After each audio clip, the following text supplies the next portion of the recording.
од кога ви е болката во убото? Па што?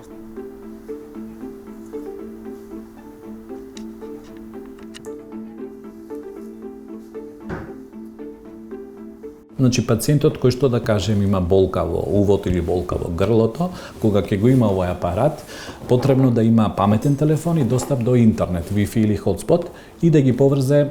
во сопствената апликација, да го поврзе апаратот со својот мобилен телефон и прегледот,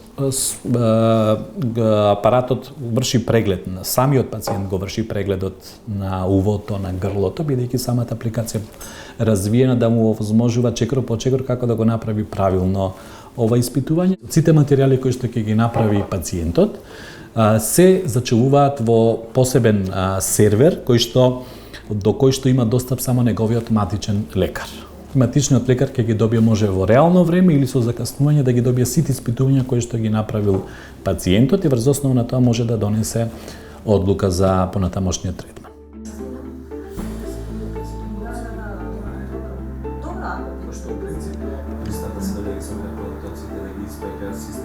Самиот апарат повеќе од неколку години се користи во клиничката пракса, има соодветни одобрувања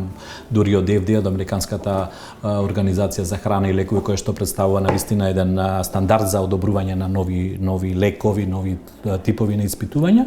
кој што овозможува на лекарите да бидат безбедни дека оние податоци кои што ќе ги добијат од пациентот, доколку правилно е направена процедурата, се точни и релевантни, може лекарите врз основа на нив да донесуваат одлуки за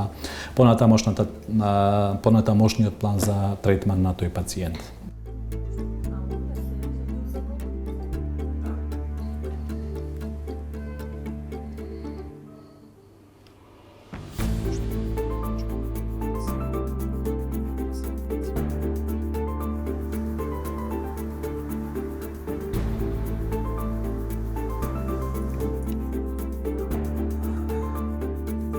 Телездравството е у суштина една од